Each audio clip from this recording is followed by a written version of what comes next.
And let's welcome in Jenny Horne, markets correspondent and co-host of Nexon, to get a closer look at Crowdstrike after its latest quarterly report. Stock under some pressure. Go through some of your takeaways first, Jenny. So I have to say, Diane, immediate selling we saw in reaction, which this was objectively a pretty strong report as far as overall the past quarter. Outlook was the going concern. So shares fell pretty substantially as they did give a disappointing outlook now for their fiscal year. But fourth quarter earnings did come in around $1.03 a share on revenue of just around $1.06 billion. Street was expecting around $1.04 billion on adjusted earnings of around 86 cents a share. So a clean beat as far as their fourth quarter was concerned.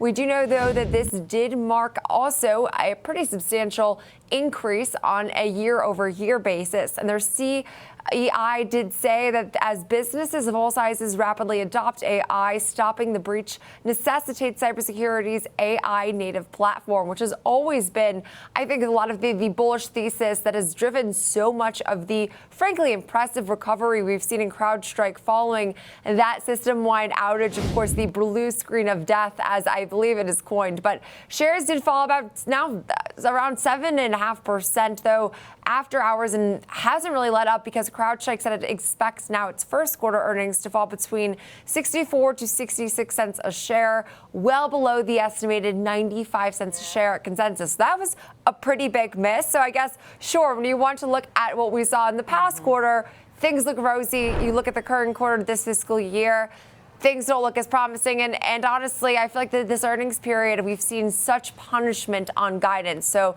not a huge surprise to see a bit of pressure today.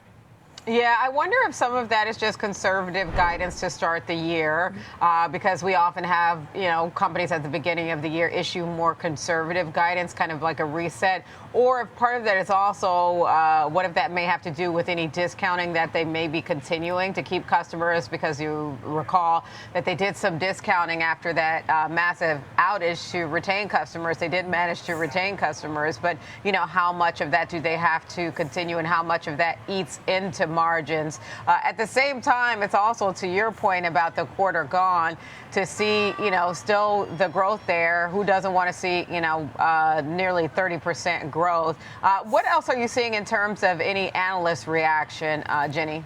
So far, I mean, again, it depends on what coverage you're seeing, but I did see BMO that actually, kept an outperform rating and actually lift their stock target right now to 405. So that was one of the more optimistic I could see. Crowdstrike, though, has already gained about 52% over the last 6 months. So right now, I think that the argument among those a bit more cautious on this name has always been its valuation. I mean, this name has always traded with a pretty high premium with growth that has justified that. But a lot of those that are critical of this name say, hey, this has been a theme for these high valuation players, is that you're going to see some pretty significant volatility if you're not able to continue to maintain this pace of growth. And that's exactly what we're seeing today. I mean, this name trades at a forward PE of 90.5 times, and that's actually come down from watching this name as closely as we do.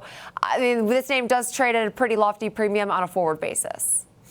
And to your point, it had both quite the recovery since that outage in terms of its share price performance. But you are still seeing analysts pretty constructive on it. Besides BMO, you're seeing others raise their price target. You got Raymond James raising it to 390 from 360. They're keeping an outperform rating. Evercore ISI boosting it to 450 and keeping an outperform rating. So it still looks like, so far, the analyst community largely still constructive on Crowdstrike. Jenny, thanks a ton for that deep dive into the latest results from Crowdstrike. Appreciate it.